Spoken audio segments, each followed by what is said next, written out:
Whether the team is giving us the highest of highs or the bluest of blues, we'll cover it all here on Commanders Nightly News. I, of course, am your host, Louie T. Thank you for joining me. Let's get to tonight's lead story. It's go time. You know what time it is. It's time to show everybody what we're about. Main character energy is activated tonight. There's a lot of things working in our favor tonight. One, it's head coach Dan Quinn's birthday. That's right, his 55th birthday tonight. And I always kept wondering why September 11th had so much meaning to him. And I just thought, very patriotic guy, hated to see what happened on 9/11. And so, it was something that always resonated with him. But it has extra meaning, extra meaning for head coach DQ. Because 9/11 wasn't just the day that the towers tragically came down and a lot of lives were lost and things were forever changed in this country. That's also his birthday. That's also the day he was given life. So it adds a little bit of extra meaning to that day and what it symbolizes for him. The players know it's his birthday today, right? You don't think that they're trying to set up an opportunity in the post-game setting in the locker room where they present DQ with a game ball on his birthday? These boys are done tonight. Pack their ass up. They done. And that's a pun intended. Pack their ass up. Just for that reason alone. I'm waiting for that DQ celebration game ball video from Terry, El Capitan. I'm waiting for that shit to hit my feed at about 12:01 midnight tonight. I'll be waiting. Clock's ticking. That's reason one to pack their ass up tonight. Reason two. We got to show everybody that we on some MVP type of time with 5. This ain't just, we're happy to be here. Ain't no sophomore slump jumping off around here. I don't even want to waste time talking about no damn sophomore slump. Our eyes are on much bigger prizes, individually and, of course, team-wise. Want to share an article with you guys that was written by ESPN's Jeremy Fowler. He talks to a lot of league executives. Hell, he talked to our guy. They're actually really close, right? Oh, no. I think I'm mixing up. Yeah, I'm mixing up ESPN dudes. Phil Yates is the one that's really close to Adam Peters, and he was on his podcast. But Jeremy Fowler talks to league executives. He's plugged into the league. He wrote an article about who he thinks are going to win individual awards this season. Here's what he wrote about the Offensive Player Award of the Year in the upcoming or in 2025, right? Let's look at it. He says Offensive Player of the Year, that award is going to go to Jaden Daniels, quarterback of the Washington Commanders. And here's what he said. This award belongs mostly to non-quarterbacks. Since Patrick Mahomes won in 2018, a receiver or running back has taken home the past OPOY awards, right? And it makes a lot of sense because usually the league MVP goes to a quarterback. So you don't want to give the quarterback the league MVP and turn around and give them the Offensive Player of the Year award as well, right? Share it around. Normally, running backs, receivers, edge rushers, etc., don't win league MVP. So let's give this award to someone else because the quarterback is usually going to be the league MVP. Here's the part that I'm just looking at, and I'm salivating over here like, really? But league personnel find themselves wanting to find a spot for Daniels when it comes to individual accolades. They want to shower our guy with accolades and praise because they know he's worthy of it, because he's one of them ones. They don't just want to give shit to anybody. He's earning this. He's earned their respect in 1 year, and they know what this man is all about. The article continues. Some are hesitant to put him firmly in the MVP market, which Allen, Jackson, and Mahomes have cornered since 2022. Hey, we're knocking at the goddamn door. Hey, Jaden Daniels here. Open that bitch up. Let him in. Let him in. But an important criterion for such voting is how a player elevates his team and instills belief. Not many are doing that like Daniels of late. Quote, combining the throwing talent and running ability plus adding another underneath run after catch weapon like Debo will keep him in the conversation, an AFC executive said, close quote.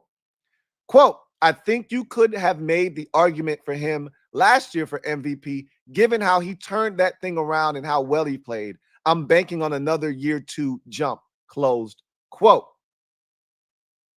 Daniels' understated impact was on display Sunday against the Giants at home. In a performance with modest passing numbers, 19 of 30 for 233 and 1 touchdown, Daniels completed at least 2 passes to 5 different receivers and included 7 for 77 to Debo Samuel on a team-high 10 targets. So the reason why I find this article so interesting is this one part here, this second paragraph. But league personnel find themselves wanting a spot for Daniels when it comes to individual accolades. Some are hesitant to put him firmly in the MVP market. Stop right there. Some are hesitant to put him firmly in the MVP market. That's where you enter in tonight. It's time to start changing some minds of people out there in these streets that don't believe that our guy is MVP material. He was in that conversation last year until he got injured, the 3-game losing streak hit, and that was it for that. But make no mistake about it, he was right there in the conversation. After the Hail Mary, after all he had done to start the team off 7-2, he was right there. The 3-game skid hit, and it changed everything. Didn't change the trajectory of our season, though. Probably helped us build up callous and perseverance, and it showed that we had brotherhood and togetherness. It probably helped us in the long run. However, this year we on a different type of time, different type of energy. I told you it's main character energy over here. We ain't just satisfied with winning, 12 games. I want the division. I'm not just happy with making it to the postseason. I want the division. If we don't get it, that's fine. Just let me in. Just let me in this bitch. Just like last year. You let me in and watch what we are able to do, right? Let the Commanders in the postseason and watch what they're able to accomplish. We saw that last year. But we got bigger fish to fry. We're after much more than just getting into the tournament, right? Getting into the dance. We after 1 seeds and first round buys and home playoff games, league MVP. Man, that ain't game no more. We got one of them ones. I told y'all if we ever was up and the shit was stuck, I was going to turn into a demon. I wasn't playing with y'all. They didn't want this. But there ain't no stopping this shit now. Whether you like it or not, ready or not, here we come. You can't hide. We're going to find you. It don't matter who you are, where it's at, or what you got going on. We like that. Tonight is a great opportunity to prove that we're like that. And I fully expect the fellas to show up, show out, and prove exactly that we're like that. And I expect Jaden Daniels to lead the way. Hopefully the defense, and that's the one thing that I'm like, okay, defense, here's your shot to prove to us that last week wasn't a fluke. Last week wasn't fool's gold because it was the Giants. This game here is all about the defense proving that last week was legit. Last week was legit. So that's number 2. It's MVP season. We got to go out here and put on for 5. And number 3, Bill Mania. Bill. Bill won Pepsi Rookie of the Week. Give yourselves a round of applause. Y'all did it again. Y'all went out there, y'all spammed the voting, and y'all made sure that one of ours came away with the hardware. Man, they be mad at us, boy, when we go in there and make sure that our guys are well taken care of. Y'all did it again. Bill, you're week 1 offensive Pepsi Rookie of the Week. I got a feeling. I got a feeling. Ooh, that won't be Bill's last one. I got a feeling. I got a hunch. Dare I say we get another one tonight? I'm not saying. I'm just saying. Let's go show the world what we about, man. Let's go show the world what's up. What type of time we on this year. Big stage. Bright lights. My guys don't have stage fright. Let's get it. You know what time it is. In other news, we going to go over the injury report one more time. We don't really need to go over this in depth. We've already done this. We did it last night. Nothing has changed from it, but I just want to re-emphasize a couple of things to keep your eyes on. Before we do that, just want to remind you, some good viewing content for you is out there if you're interested. You've got the Mikey Samer still mic'd up from last week's performance against the New York Giants, roughly about 9.5 minutes long or so. Check it out. You've got the Deebo Samuel Cleats and Convo podcast that he does for Bleacher Report. His first episode as a Commander features wide receiver Terry McLaurin. That's about 25 minutes long. So again, check that out. And then you've got Jaden Daniels, 10 things that he, can't live without, or 10 things he loves, etc. It's a GQ interview. It's on YouTube. Check that out, right? So just type in GQ Jaden Daniels. It'll pop right up. All right. So a lot of viewing opportunities for you as you prepare for Thursday night football. Got a lot of time to burn.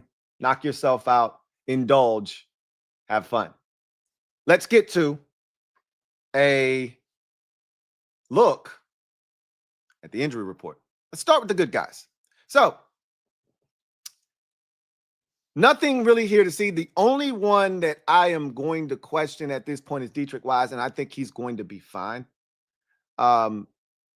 Tress Way punted yesterday. I guess I should keep my eye on him as well, because he just kicked for the first time this week. Yesterday, they said they like what they saw, but that doesn't mean he won't wake up super sore today and not able to do what he did yesterday. So I guess we should keep an eye on both of the questionable guys, but I feel confident that everybody you see on this list is going to play on Thursday night. And here's the beauty in what we're looking at. Everybody's going to have a chance to get healthy. If we can just get through this game the same way we came in, we'll be much healthier come week 3 versus the Raiders at home. Because you'll have 11 days to get your body back right, put in all of the therapy and treatment that you need, and get back to where you were when the season started in week 1. So I like what this sets up for us. We just need to win. And not that if we lose, you still can't get your body back right and all of that good stuff. It just feels better. And I talked about that already. It just feels better when you win, right? It feels so much better when you win. Quickly to the Green Bay Packers side of things. A lot of names here. Don't be overwhelmed by the amount of names. Most of these guys are going to play, all right? 2 guys in particular you need to pay attention to. Now, they got 2 guys out already. We talked about this yesterday. Brenton Cox Jr., defensive lineman, out with a groin injury. And also Bo Melton. You probably know the name because it sounds like a receiver, because it was a receiver just a season ago. He made the transition over to cornerback. He is going to be out of this game with a shoulder injury. But those aren't the two that I'm talking about. The two guys that you should be keeping your eye on and kind of keeping your ear to the streets to see if these guys are going to play or not are two of their starting offensive linemen, Aaron Banks, who they signed in free agency from the San Francisco 49ers as a left guard, has an ankle and groin injury, has not practiced all week. Not that that really matters. He's listed as questionable. He could be out. But the one I'm really keeping an eye on, and maybe I should be keeping an eye on Aaron Banks too, because our interior has just been dominant, but I'm really looking at the tackle position. Zach Tom is a guy that injured himself, played really well early in his career for Green Bay. He is one of their starting tackles. He had an oblique injury that he suffered against the Lions last week, and he has not practiced all week. He is also questionable. I think both of those guys could miss this game. If you ask me which one I'm looking to see if they miss the game the most, I'm talking about Zach Tom. Like, that's the one I'm looking at. If he's not out there, that could definitely weaken their offensive line, because I think our interior is going to have their way regardless, no matter who's out there. The tackle situation is interesting. I would love to see a backup tackle out there and see our guys have an opportunity to get after a backup tackle. I would love to see that. So just something to keep an eye on there with the injury situation. So what we'll do is we'll take a quick break, get a word from one of our sponsors, come back on the other side, and get to the game plan.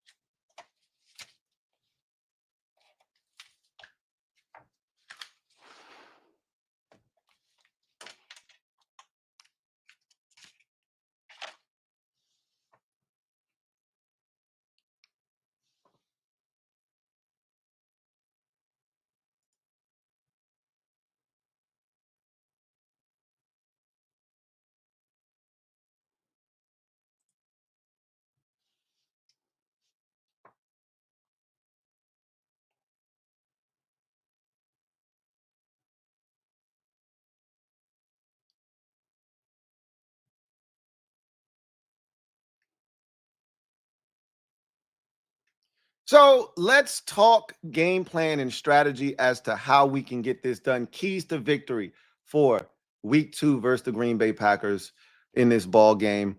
Let's start with the offensive keys. That's where we usually start. And the first key to victory for me is you have to protect Jaden Daniels. I said this last week. This is a line of scrimmage game this week, but for a different reason, right? For different reasons. It's the same concept, though. I don't think, and this is going to be probably one of our, keys almost every week, because I really don't think there are many teams out there that can deal with what we can put on the field around Jaden Daniels when we're healthy, right? If he's protected, you got to stop Terry, Debo, Noah, Jalen Lane, Zach Ertz, Austin Eckler, Bill, and Jaden himself. Like, all these guys can hurt you out of the backfield or as receivers, et cetera, et cetera. And Jaden can hurt you with his legs if all else fails. Like, I just think this group that they've assembled has a chance to be so dynamic, way more than the group that was dynamic a season ago. And so protecting Jaden up front, we know what kind of threats the Packers pose up front. Parsons is the main attraction, but he's got a nice supporting cast around him. Rashawn Gary, Lucas Van Ness isn't necessarily a household name or a guy that gets a ton of pressure, but I think he's got a bit of a chip on his shoulder now that Michael Parsons is here, and he probably is going to see a reduction in his snap counts.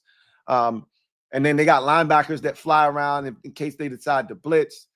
It's going to be a really fun matchup to see how our offensive line handles the challenges that the Packers can pose up front. But if we can do what we did last week, which I thought they did a really good job of protecting Jaden, right?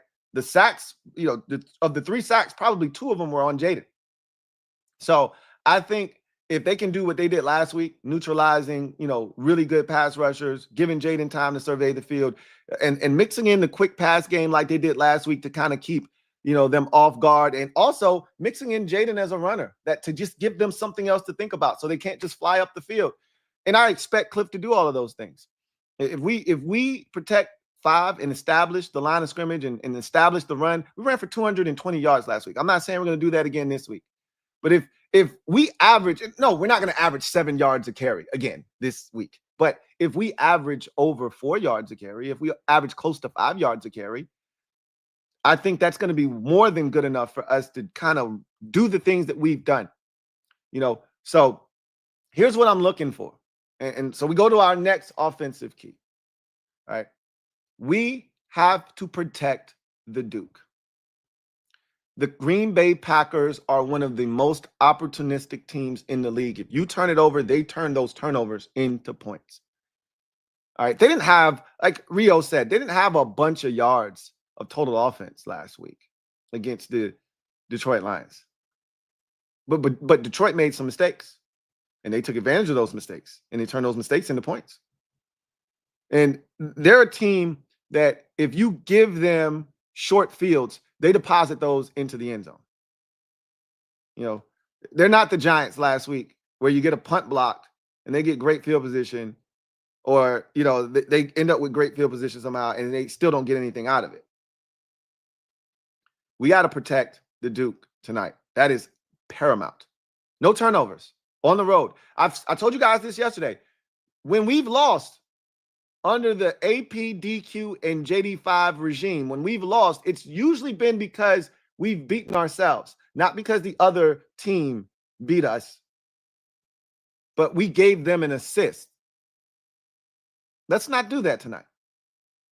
Let's not help out the Green Bay Packers. Protect the Duke. Number 3, next offensive key. I'm looking for a prolific offensive performance tonight. All right. So here's what I'm looking for. 6 scoring drives. 6 scoring drives. Yeah, that's a lot, isn't it? 6 scoring drives. And I don't really care how they look. At least 3, though, have to be touchdowns at a bare minimum. You do that, we're going to win this game. 6 scoring drives, 3 of them are touchdowns, you're going to win the game. If more than 3 of them are touchdowns, tough time, you're going to have a very tough time beating us, right? 6 scoring drives is what I expect tonight. The minimum scoring drives is 5. That's the type of time I'm on tonight. The minimum is 5. Over 45% conversion rate on third downs. We were not good last week on third downs. 4 of 11. That is not who we are. Those penalties were a problem. Got to rectify that. I'm looking for over 45% on third downs tonight. Really closer to 50, but 45%. And lastly, red zone efficiency. I said this last week. I'm going to say it again. 66% or above. Last week, we were 75% in the red zone. 3 of 4. I'll take it. Anything above 66%, sign me up. Sign me up. So that's 2 of 3, 3 of 4, 4 of 5, 2 of 2, 3 of 3, 4 of 4, 5 of 5, whatever it looks like. Make it happen. You get down there, you score points, but you're looking for touchdowns. You're looking for touchdowns.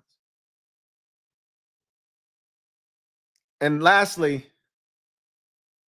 avoid the penalties. I've talked about taking care of the football. Let's avoid penalties in this game. That hurt us big time last week. I see us being a well-oiled machine, and I'll add this to it as well. Avoid penalties and be aggressive as needed. This might be a night where, you know what? It's 4th down. Roll the dice, kiss them, and hope they come up nice. We got 5. Let's ride.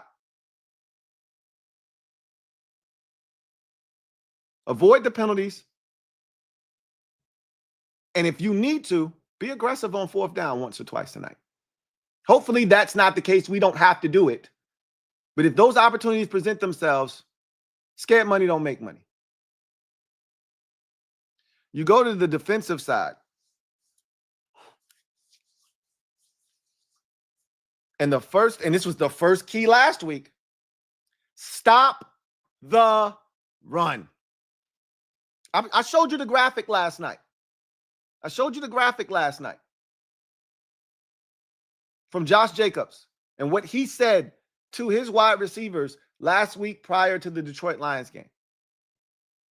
I read you the statement he made, which basically read, and I'm paraphrasing, hey, y'all take it personal. They basically said, if we stop Josh Jacobs, if we stop the Packers run game, we're going to win the game. They don't respect our receivers. Take that shit personal. Well, I'm not making that exact statement. I respect their receivers.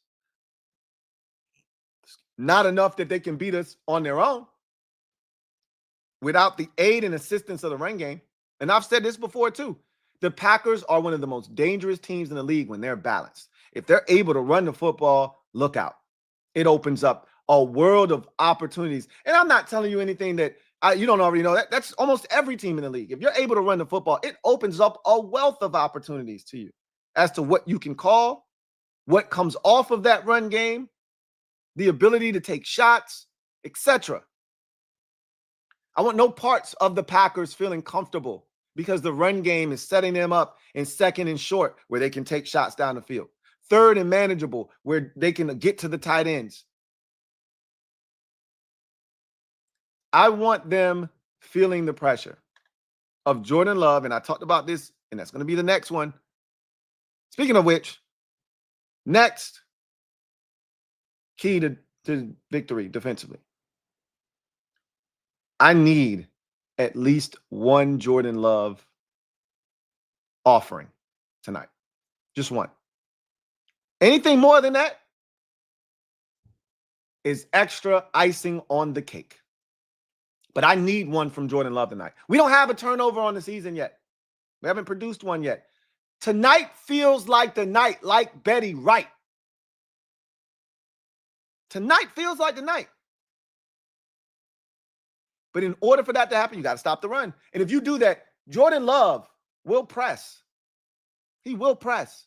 He will start to feel like he's got to make something happen. And when that does occur, we better be ready. Or as a wise man used to tell me, son, be ready. We better be ready to pounce and take advantage of that opportunity. I don't know how many of those we're going to get. Let's not bank on getting a bunch of them. So when the first one happens, let's just take advantage of that one. If he wants to share more than once tonight, be my guest. But he's going to give us one. Let's take it. Let's take it. Next defensive key. You talk about stopping a run. If you want Jordan Love to be in hero ball mode, you're going to have to put them in third and long situations. Winning the early downs, playing sticky coverage without interfering. Stay away from the penalties, the offsides. He has a really good hard count. Stay away from the offsides. Stay away from the penalties that give them automatic first downs. Stop the run on the early downs. Don't give up the easy gimme completions. Nothing cheap, nothing easy, no free lunch on the outsides. You want to eat, you got to work. No free lunch, no little hitch on the outside. They don't have any receivers that should be backing us up to the point where they get a free 5 yards on a hitch or a speed cut. Nah, we challenge everything over here. We challenge everything. Win on the early downs to set them up in a position where we should be able to get Jordan Love to toss us one or two. So what does that look like?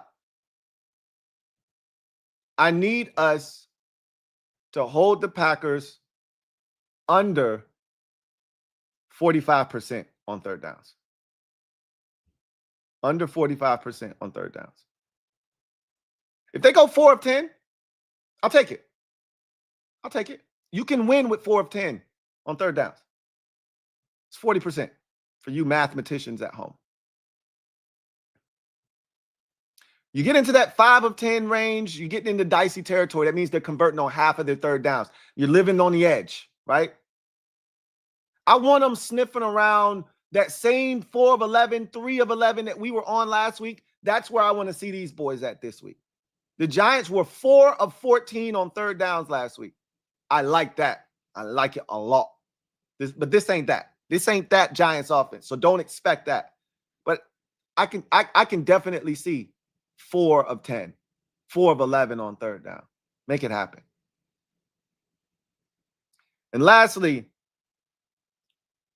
don't let the tight ends hurt us. Explosive plays can't be a thing, and red zone defense has to come to the party once again. I don't expect us to pitch a shutout in the red zone like we did last week. Don't expect it. But what I can expect is for us to get at least one red zone stop. And I want to keep the amount of times they enter the red zone down to a minimum. No more than 3 trips to the red zone for the Green Bay Packers in this game. No more than 3. No more than 3 trips to the red zone. And if they get there 3 times, we got to keep them out of the end zone as much as possible. But at least once, they have to be kept out of the end zone. At least once. The tight ends are the key. Those are the guys that I am afraid of. Let's limit their tight end position. I'm going to give you some numbers. Let's limit their tight end position to less than 8 catches total, because I expect them to get targeted tonight. Less than 8 catches. I don't want them averaging over 10 yards a catch. So less than 79 yards.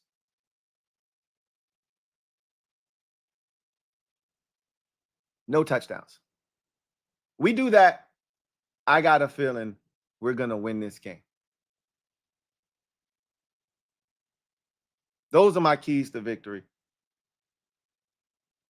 Let's get to my final outcome. I told you I had us scoring 6 times, 3 touchdowns, 3 field goals. They're going to have a tough time stopping this Commanders offense tonight. And I really, truly believe that we'll give up a garbage time touchdown late, but we'll be up 30-17 late in this ball game. Again, much like the Giants game, it's going to be close throughout. I don't expect us to be, blowing anybody out here, running and hiding until late, right? This is a 23-17 ball game.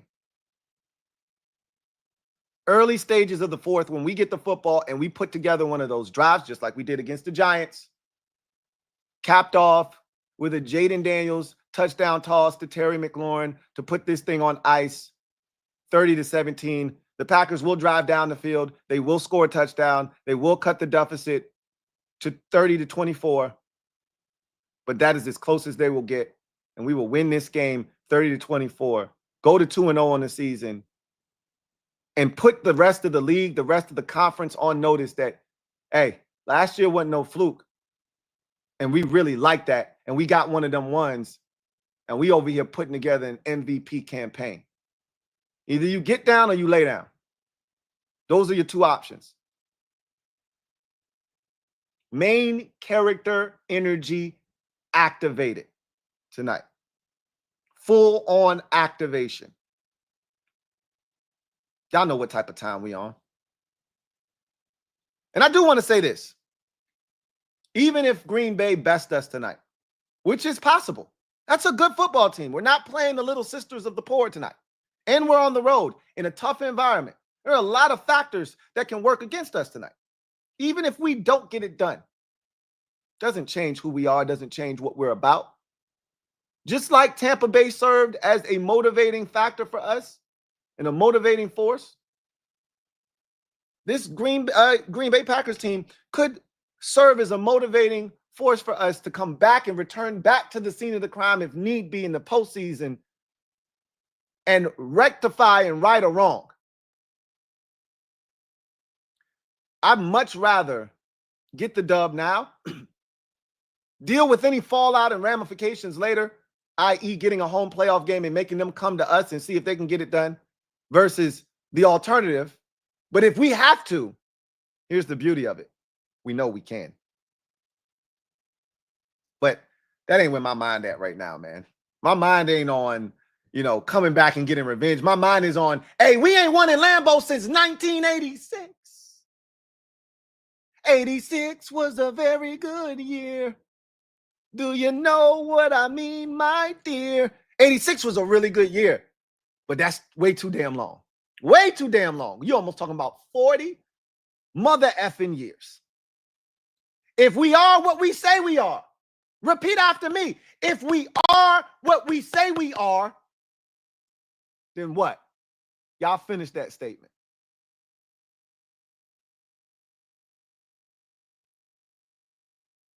If we say we streak breakers, mount up. If we say we streak breakers, then what we got to do tonight, man? I don't got to tell you what we got to do. We got the ultimate streak breaker under center. Enough said.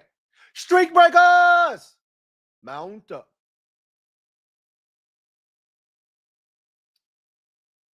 Red House, not Roadhouse. Thank you for the super chat. Greatly appreciate you.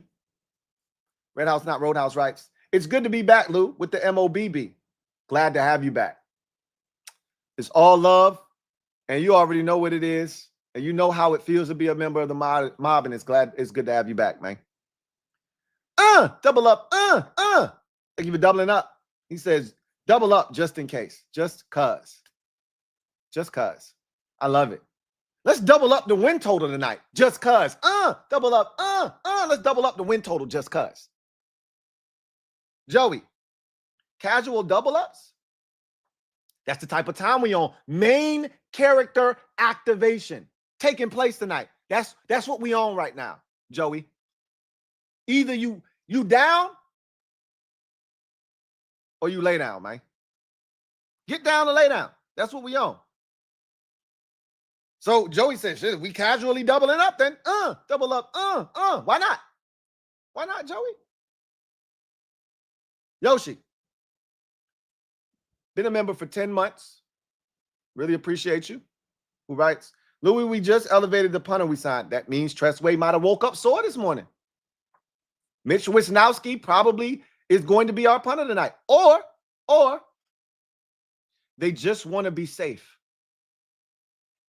They just want to be safe. We can afford the back end of our roster to put a punter up there if need be. I wouldn't be shocked if they just activated Mitch Wisnowski just to be on the safe side tonight. Because what you don't want to have happen is Tress gets out there, he gets hit on a kick, he can't go, and now you can't punt the rest of the night, or you got some shanky punting going on because you asking your place kicker to punt the ball.